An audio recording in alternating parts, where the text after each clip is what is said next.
It's a familiar sight in Havana, disorganized waiting lines in front of supermarkets. Step back. The tensions and fatigue are palpable. Cubans are fighting over what little food they can get. It's first come, first serve. Sausages, bread. The pandemic and an ill-timed monetary reform on top of the U.S. embargo have all contributed to this food crisis. People are hungry. They're hungry in Cuba. The sun has begun to rise on Old Havana. Jesus Baptista, a retired teacher, starts his day-long quest for food.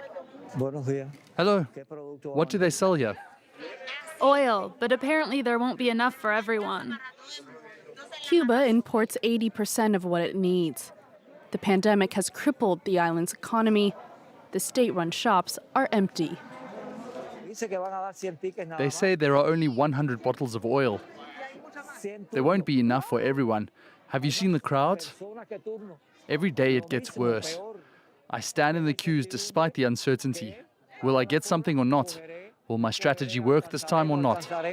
After 3 hours, this manager with the yellow mask announces that there are only 60 bottles of low-priced oil instead of the promised 100. I was number 61 in the queue, and I got nothing. And how long have you been waiting for? She's been queuing since last night. This man is paid to wait in line for people. Ever resourceful, Cubans have turned the time-consuming activity into a new side job. The lucky ones leave with their bottle of oil. Jesus returns home to his modest apartment, empty-handed. The island is grappling with its worst shortages since the 90s. Prices are soaring, with an inflation rate at over 70% last year. Havana is but a shadow of its former self. Even these vintage American cars have become harder to maintain. Jorge is a taxi driver and proud of his 1956 Chevrolet. It's been in his family for generations, but he doesn't know if he'll be able to keep it for much longer. Before the pandemic, we got by to find the spare parts for the car. But now the country is isolated. We do not import anything and the parts are more expensive. Moreover, tourism has dropped and money is not flowing in. This car is both my life and that of my family.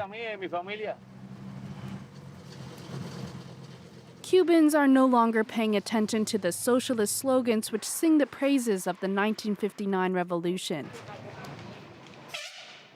This 38-year-old IT engineer doesn't hide his frustration as he does his shopping at the food market.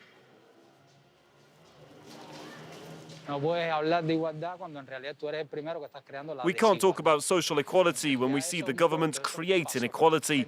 It's a fairy tale. It's the past. Our generation has lost the illusions that our parents had. We don't have the same experiences. For us, the only concern is food, just food. Under pressure, the socialist government may need to speed up economic reforms, including growth of the private sector.